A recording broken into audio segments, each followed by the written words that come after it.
you can get everything you want through culture. And so proving this over and over again, you know, it is the long game, but it is way more sustainable than a fear-based or a power-based performance. You're listening to Creative Leadership with Heart, a podcast that inspires people to take action and be the leader they were born to be. I'm Coach Rico, and I'm known for coaching and training executives, leaders, founders, and high performers at Fortune 100 businesses, startups, and more. I'm a 20-year creative executive, leadership and life coach, author, speaker, and serial entrepreneur. I'm here to answer your questions about leadership and personal development while also asking you questions that can unlock your untapped potential.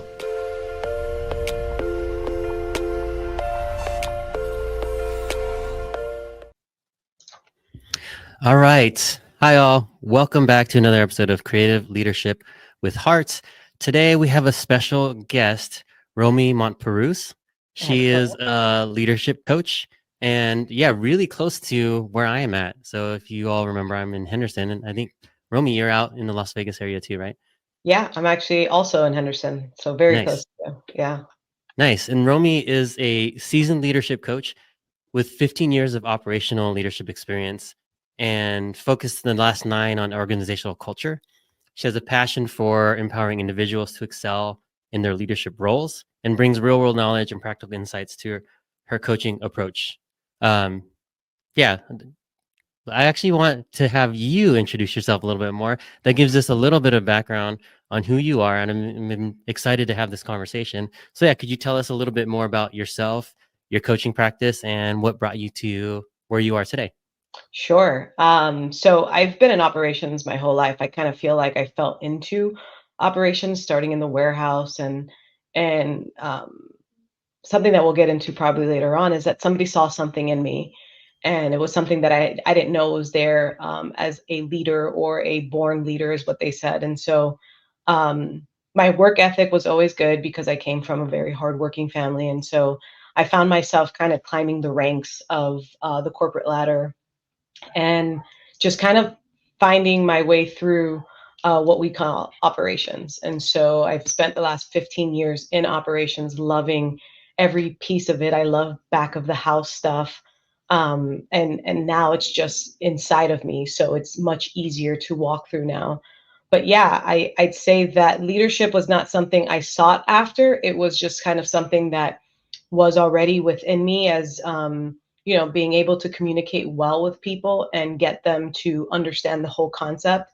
And so, as this leader saw something in me, I started to also see it in myself and realize the gift that I had that I was unaware of, and then just became super passionate about leadership. It was the small things that I was taught that I saw actually work.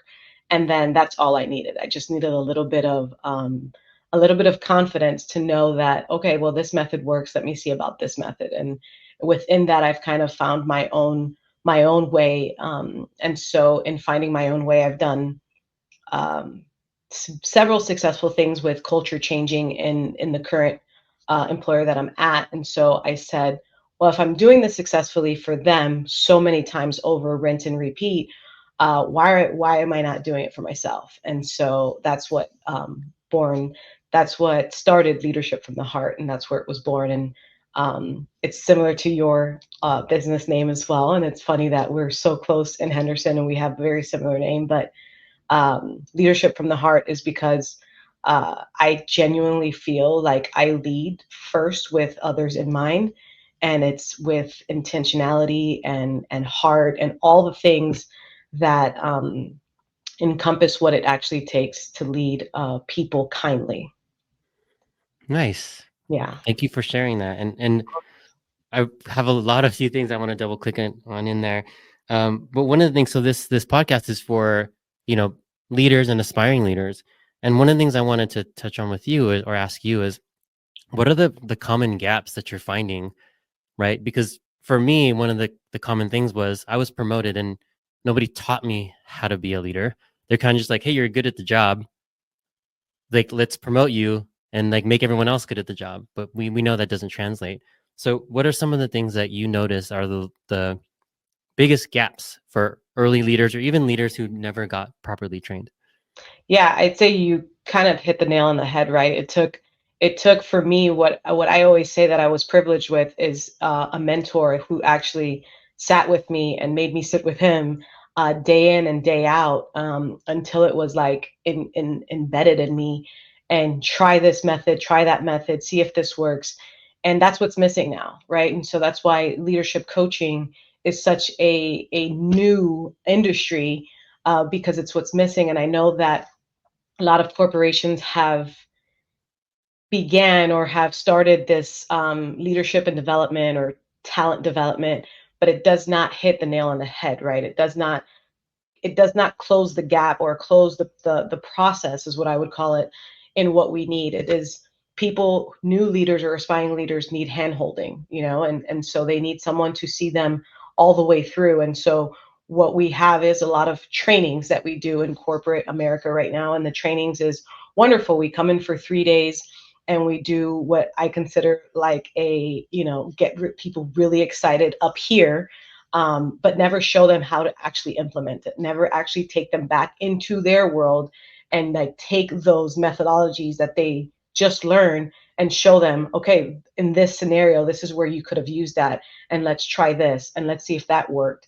And so I think that that's the part of the coach, right? And that's why I love coaching, because coaching are like in any sport, coaches take people through the entire process until success, right? And so that's why coaching for me is definitely a better way of getting through to people than it is training, because training is just what I call mental masturbation, and then they just leave and then you're on your own to figure it out, if you can figure it out, and most people don't. So we come home from a 3-day training really excited, really motivated, but nowhere else to go. Yeah, that's absolutely. I 100% agree.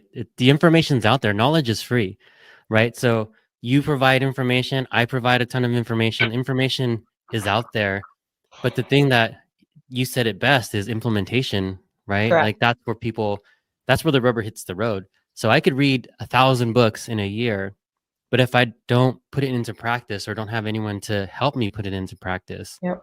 I'm just reading a bunch of words on a paper, Yeah, right? and I think most people don't even know where they could have put it into practice. And so most of my coaching comes from, walking through scenarios, live or past scenarios, and asking, well, could this have worked? And they're like, oh my God, I didn't even know that. And I was just like, yeah, that's why I'm here. And so, a lot of people are just so used to running the same, you know, play in their head all the time. They just do the same thing. They're almost very robotic, and so they don't know that the information that they actually do have up there, they just don't know where to put it in. And so implementation and execution is absolutely the name of the game.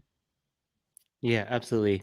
And you do have we talked about on in the pre-show on some of the notes we had earlier, some of the challenges, the core challenges that you find with leadership and things that leaders face. I'd love to jump into that. Can Yeah. you explain first the four pillars and then how they relate? Yeah, I'd say I think my first and the advice that I give to people now is adaptability. It is we are in a such an we always have been, but it more now, an ever changing world, and people are just very resistant to change. And I think that what they don't quite understand is that it's almost get on board or you're gonna get left behind, right? And so resistant to the technology, resistant to any change, because most people change throws people into like survival mode, and so they don't know how to operate properly in survival mode. As much as us don't, we're just trying to survive. And so I see a lot of people that they just push it away and they act like it's not happening, even though it absolutely is. um, and so I'd say that that's like the biggest one that I currently see in the market. And then the other one behind that would be emotional intelligence. Uh, I think people, I think people are aware of how others feel. I just don't think people are aware of how they feel and how possibly they're coming off to people. And I say this about leaders, right? And so a lot of leaders, what I call flex, if they feel challenged in some way, and they don't understand that feeling challenged is okay. It's what you do when you feel challenged that may not be okay. And, I give a lot of permission to the people I coach that, if somebody annoys you, you're not, the tin man, right? You have feelings. You're a person. You're allowed to be annoyed. You're allowed to be frustrated. You're allowed to do all of that, but as a leader you need to also know how to self-regulate. And so I think that's the piece that's missing, is the self-regulation of knowing, hey, I'm not okay right now, can you give me 5 minutes, so I can go take a walk or figure out what it is inside of me that's happening.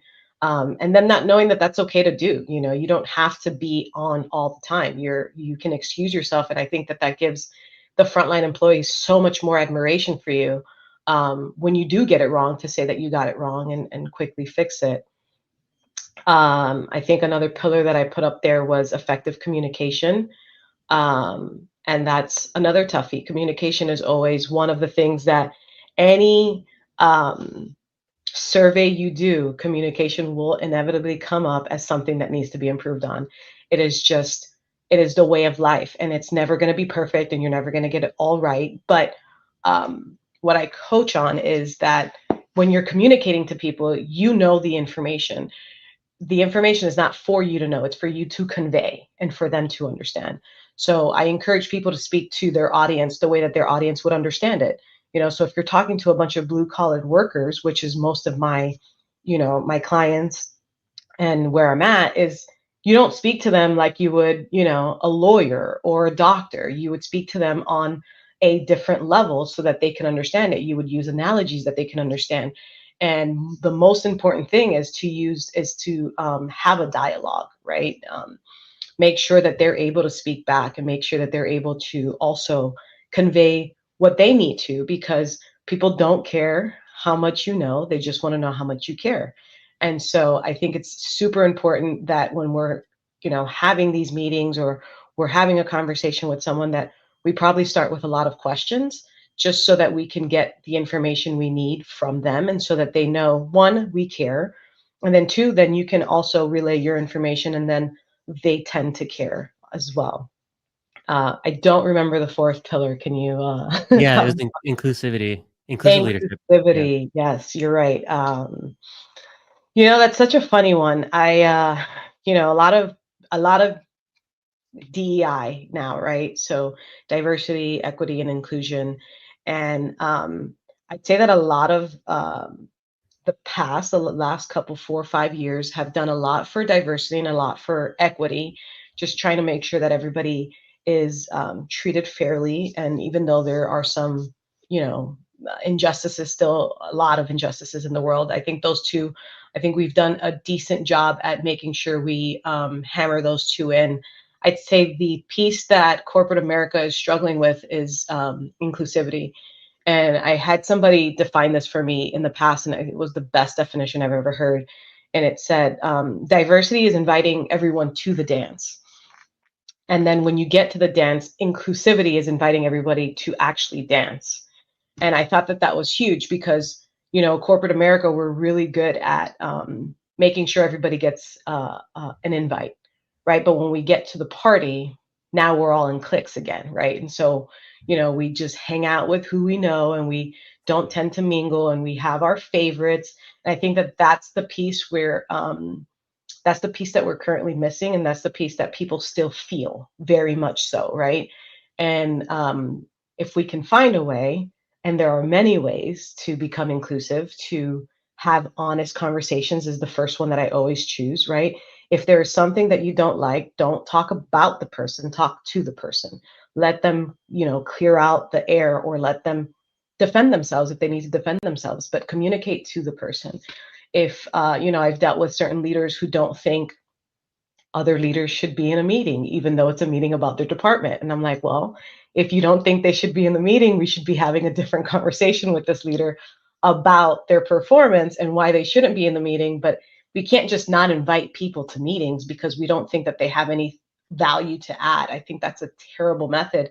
And you're sending a message to this leader, letting them know that they don't matter. And all you're doing is perpetuating the exact thing that you're stating, which is they don't matter. And so they're going to act like they don't matter. They're going to underperform.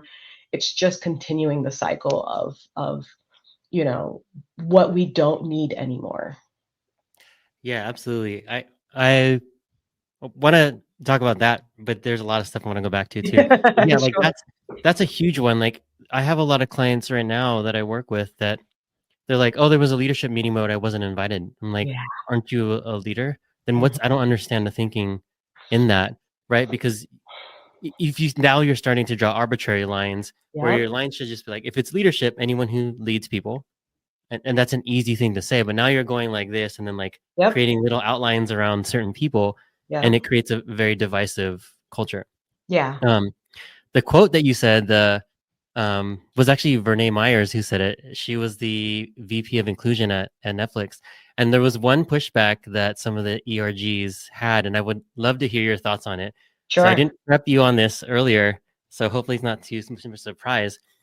But the pushback was, yes, inclusivity is being asked to dance, but what if they don't want to dance? Sure. Yeah. So what is that for the folks who want the option of like that's too much or that's they don't want to dance? Do you have thoughts on that? Yeah, I tell my team all the time, I just want you to be happy, right? And so if you don't wanna dance and being invited is all you want and you wanna stand back, I am perfectly fine with that.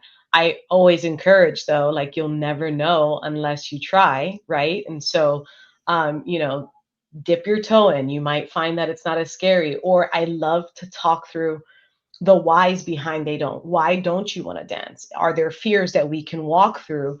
um, and I can maybe stand on the wall with you until you're ready to, right? And I love to see that because those are huge breakthroughs that leaders have. You know, it's usually backed by some fear, more than it is than I just don't want to dance. But if they really genuinely are just like, hey, no, I'm good, then leave them alone, right? You did your part. You invited them to the dance, and I like for people to do what they're comfortable with, and that's in terms of um, climbing the ladder, getting promoted or not getting promoted. Some leaders are good where they're at and fine. You know, if you never want another promotion, you know, unless it's stagnating growth for other people, I think you're okay. However, you know, our want for you is to grow if that's what you want as well. Right, right. And I love that answer. So thanks. Sorry, I surprised with that question, but it just bring back all the internal debates that we had with Renee. Sure. Um, and then there was one other thing that you brought up where I think some leaders are reluctant. Love to hear your thoughts on it, especially in the EQ space. Is this may be a buzzword, but I still think people get it wrong. Is this vulnerability, Mm, right? So you talked about how if somebody's in their emotions right now and they're just not in the right state of mind, walking away, but also being able to say like, I am not in the right state of mind right now. These are the emotions that I'm feeling. So if you give me a minute, I'll come back and then we can have a productive conversation, right? And, yeah. and so many leaders are just afraid to show that side of themselves. Yep. And just a quick story for me during the pandemic, like I was going through a lot because I had young kids and large team all over the world, and I just had a hard time coping. And Yeah. one of the things that I did to help myself, but also to give myself some grace was every Friday I sent an email to my team because there was 150, so I couldn't like do this in one-offs and stuff like that. But I would send an email saying exactly what my struggles were, and then also how I was thinking about the business and my personal life and all those things. And those emails got the most responses out of like even out of like strategic docs and all these other things that I would send out. Those emails got the most responses because one, people felt like they weren't alone Yeah. because I also had parents on my team, people who maybe didn't even have they lived alone and they were in isolation, so just feeling like they weren't alone. And then also I got a lot of great advice from people who went through the same thing and Sure. then were like, hey, have you tried, like, for school, have you tried pods and all these things? So what are your thoughts on why perhaps leaders do not lean into vulnerability and the benefits of doing so? Yeah, and I love your story, and I think that that's amazing what you did. I think that that's intentional. I think a lot of leaders still don't lean into vulnerability because they still see it as what we saw it growing up until Brene Brown and Simon Sinek told us otherwise. They see it as a weakness, and so um, I think it's tough for us to know, one, when we're triggered, right? And what we're triggered by. And then to be able to actually put it into words, because our past does not allow us to really feel our feelings. And now we're feeling feelings now. And so it's really hard to put what I'm feeling into words and then also say it to this person, this employee that I may or may not trust, thinking that matters, right? Where what actually matters is the fact that you're feeling feelings, which is great. You're able to articulate it, and I think that they think it's weakness because if they tell this person how they're feeling, that person has an advantage over them. That's some sort of advantage over them, and so we defend quite a bit and we stand our ground. However, what they don't understand is when you say how you're feeling to the other person, it's not, they're not gaining anything over you. You're actually, opening the door, right? And you're kind of inviting them in, whether they come in or not. To your point, when you would send that email, you got a lot of information because people wanted to walk through that door. People want to know that their leader is human, and so the more humanity we show, the better results we get. And the fact that a leader can say, um, I'm not feeling this right now. I'm really triggered by what you just said. Can you give me 5 minutes?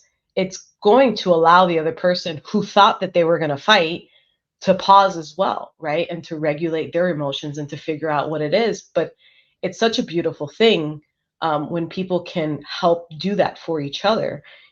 I can remember too during the pandemic, it was tough I mean, I don't know anybody who got out unscathed, and there were times where we were just like, guys, we're not okay. Like, we're just as scared as you are. And that created community. It didn't create more division, it created community. And so, the leaders who were able to communicate that and to agree, we don't know what we're doing either. We're winging it just like you guys are. It allowed the frontline and other employees to rally and to brainstorm and collaborate. And that's what you get from vulnerability. It's not the opposite. This person doesn't have anything over you. You're actually inviting them to help, and that's at the end of the day what people want. I tell a lot of my clients that nobody comes to work wanting to screw things up. They always come to work thinking they're going to do a good job, hoping they're doing a good job, and so they want, a lot of people want to collaborate. And so I think vulnerability allows people to collaborate. Once I was able to tell my team at the time, hey guys, I'm not good at X, Y, or Z, I allowed them to step in and say, well, I'm good at that. Can I take that for you? And I'm good at that. Can I take that for you? And it allowed me to do what I'm good at and allowed them to do what they're good at. And little did we know, we had this like, magic happening within our department where people were actually doing what they were good at. And sure, there's a lot of things that you're not good at that you still have to do, but you were more fulfilled throughout the day. But it took vulnerability for me to admit, one, to myself, and then two, to my team, hey, I keep messing this up. I must not be good at it. And for them to say, yeah, we've noticed. Can we take that for you? And it was such a beautiful thing. And I encourage everyone to do that because it works every time we rinse and repeat it. It works. Yeah, that's such a great point. And it's also, how you can create your succession plan. And like that's another thing that's important. I Yep. think a lot of leaders, I'd love to get your thoughts on this too, because the smile and the head nod, right? A lot of leaders are like, why should I train someone for my job? They'll take my job. But Mm, then I always would respond, well, if they take your job, that must be because you're taking on another job, mm-hmm. right? And Yep. so people or leaders, or especially earlier in their career, or maybe once you weren't trained properly, they always think someone's out to get them, or like they feel like knowledge is power, which it is, but not if you hoard it. It's power Hmm. if you give it out, Yeah. because then people below you or on your team can do your job. That allows you to do more work and actually get promoted. And they don't, for some reason, that's not apparent to people. that in order to you for you to get a new job, you have to find someone to do your old job because you can't Absolutely. do both. So I'd love to hear Absolutely. your thoughts on succession planning and if you've run into this over your years of doing this. Several times. In the most recent position I've had, I entered this new market, and here we have, people in different positions, all operating 1 to 2 positions below what they should have been doing because they're doing exactly what you said, right? They're hoarding all the task, thinking that if they hoard the task, that is job security. And I'm putting air quotes on that because nobody else knows how to do this. So if I keep doing this, then they'll have to keep me in this role at least, you know. And so it's all fear based, right? And so when I came in and I started to tell them, like, hey, I'm going to need you to give this away and I'm going to need you to give that away, there was a lot of deer in the headlights. Absolutely not. You're trying to, they went straight into survival mode. And I gave them the perfect analogy, I think, of like, if you're holding out your hands, and when you hold out both hands, the task that you're doing means that your hands are full.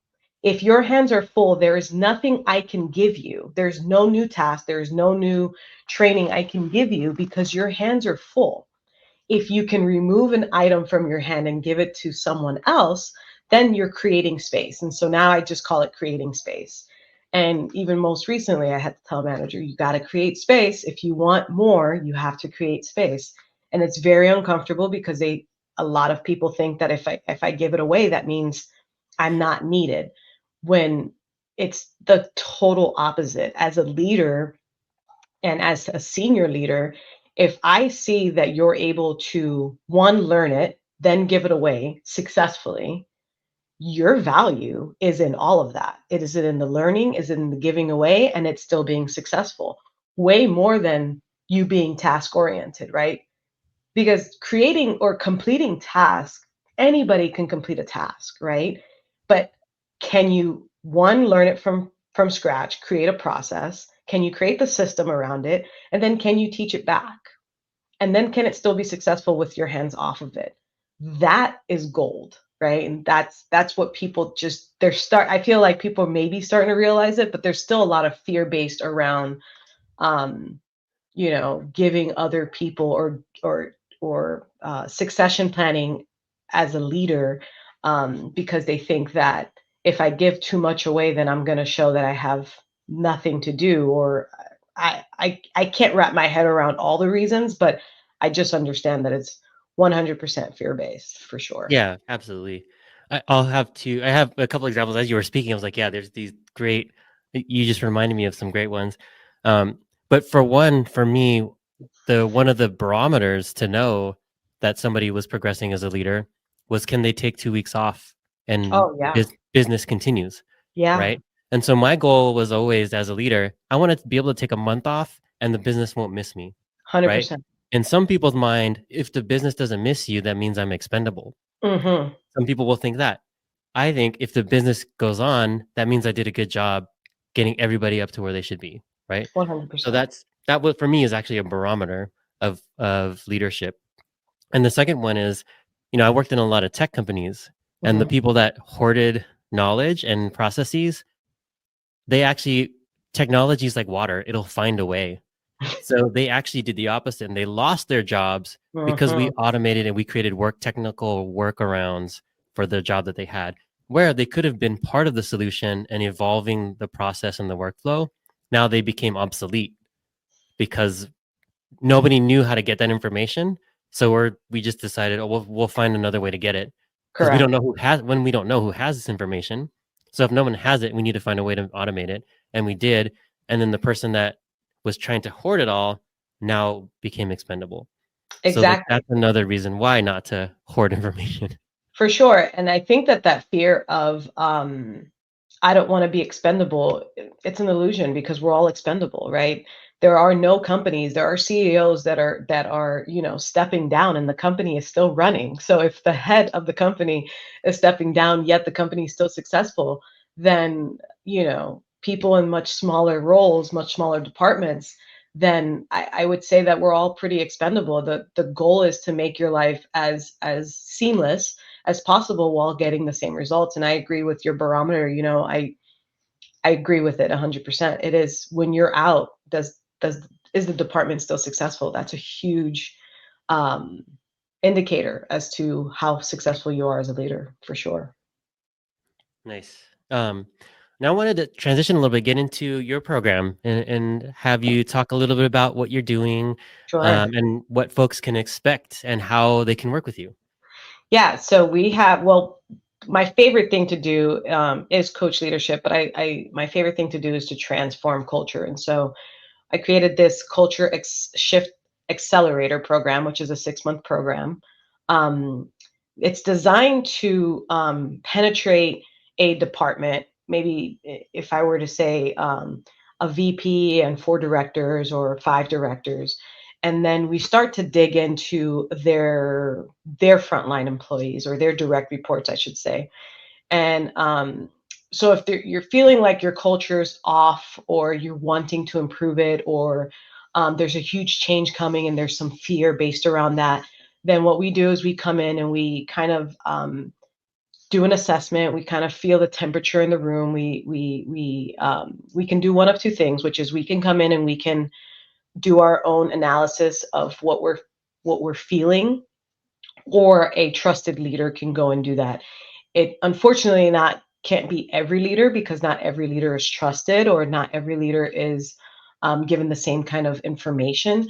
And so we love to come in and do it as an objective party. However, we come in, we do a quick assessment, we see what the based on the feedback we're getting, what the key indicators are. We create a plan, and then we kind of talk through what are the goals. What do you want from this culture? The reason why I created this is because through my mentor, I realized that culture was everything. You can get everything you want through culture. And so, proving this over and over again, you know, it is the long game, but it is way more sustainable than a fear based or a power based performance, right? And or scaring people into performing for you. That's not sustainable. You always have to keep your thumb on the pulse, and that again, unless you have multiple people willing to do that until the oppressed rise, then it's not sustainable. I found that happy people do really, really good work. And what I found is that some people think, well, I don't want to make everybody happy, and that's not the goal. The goal is to get your 80% of people going in the same direction with the same information. There's always going to be, a 20% of people who don't want to get on board, and that's okay. Again, invited them to the dance. Whether they dance or not is totally up to them. And so with that, we kind of come up with some in-depth workshops that we do. We figure out what our long-term plans are for sustainability. We do some quick implementations. What I found are, of course, the low-hanging fruit, the quick wins are really what builds trust. And so we work and focus on that really quickly.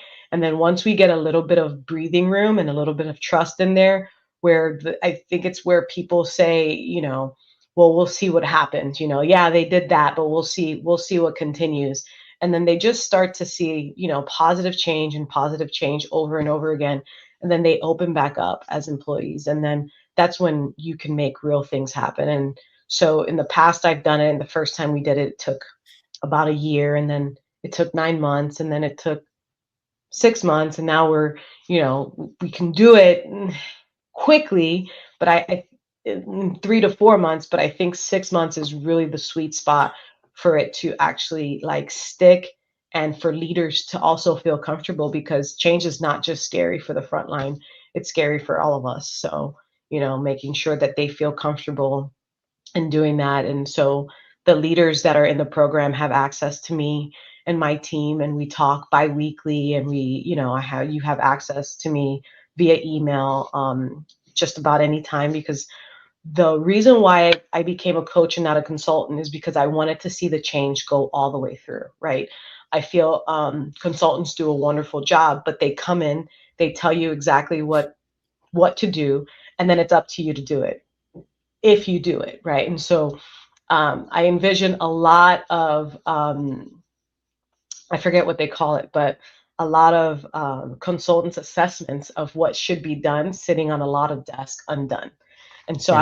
I didn't want that for corporate America. I envision a workforce of people that are content, that can come to work content, do a good job, and go home safely to their families. And I envision that because I've had families of my frontline employees when I was, a manager at the time, come up to me and tell me how I've changed their home life.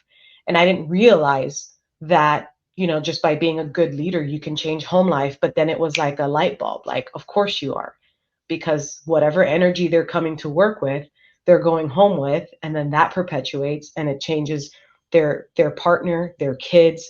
So many things are checked, whether you're a good leader or a bad leader, it's just your choice. And that's when I decided, like, this is not just about me. This is not even just about the my direct report. This is about like the legacy that they're leaving behind too. And so, you know, um, yeah, I still have families that reach out to me that's just thanking me, and I'm just like, okay, there's something here. There's obviously something here.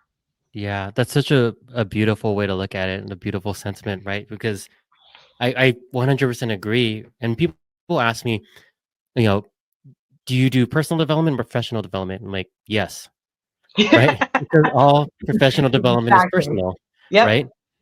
Because Yep. you can't make if you there's blocks in your personal life, your personal mindset, all those things, they're going to prevent you from making improvements in your professional life, and vice versa.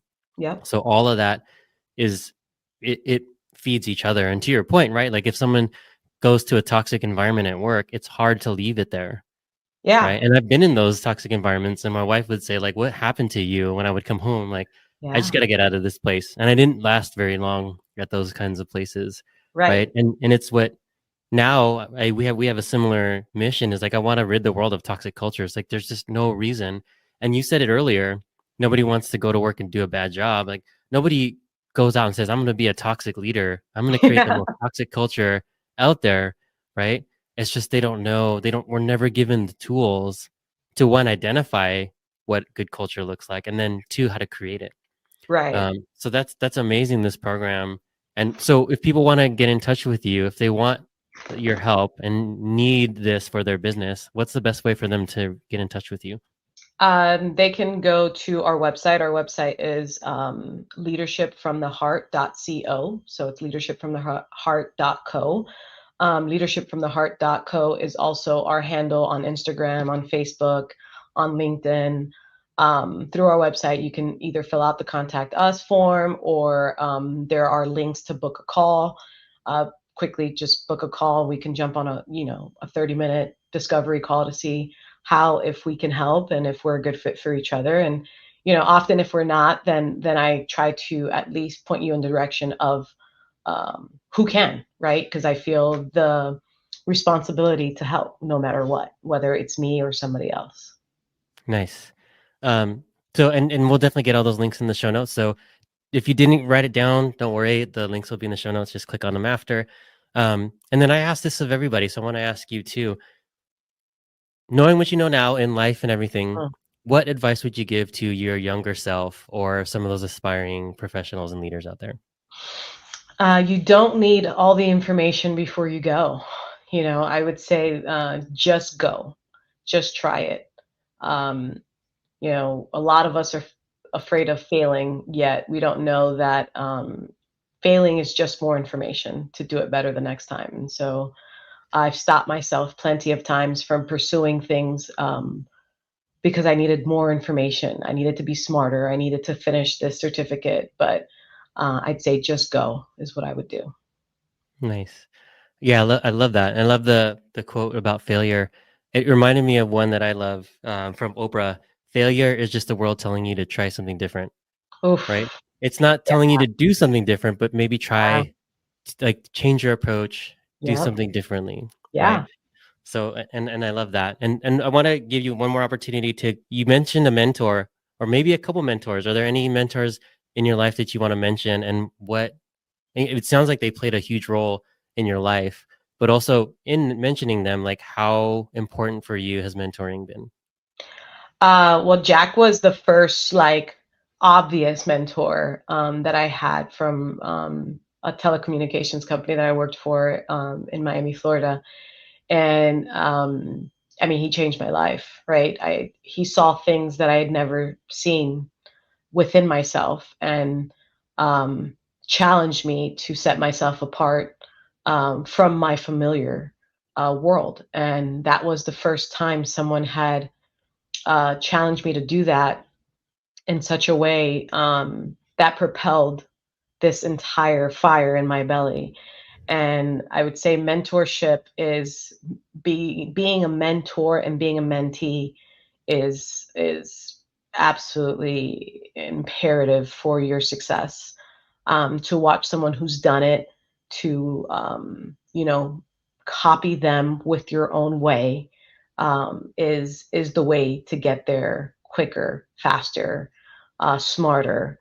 And then, of course, being a mentor now, or being asked to be a mentor is an honor. And I understand the call, right? I understand the call of being a mentor. It is to help guide with kindness, and you give up all your access and like your little notes that you have for yourself or your strategies that you've created. And I love it. I love both ends of it. I still have mentors to this day. I have coaches to this day. Obviously, I believe in coaching in just about every part of my life, and I think it's what's helping me focus. It's definitely helping me focus. So it still plays a very big role, very vital role in my life. Yeah, 100%. Well, on that note, thank you, Romy, for taking your time to be with us today. Don't forget to check Romy out, leadershipwithheart.co, Instagram, all the socials. And I'm Rico Nasol, RicoNasol.com, and we will see you next time. Thank you all. Take care. Thank you, Rico. Thanks for listening to this episode of Creative Leadership with Heart. If you enjoyed the show, please like and subscribe. If you're ready to make huge, lasting change in your life, then what are you waiting for? What will you like?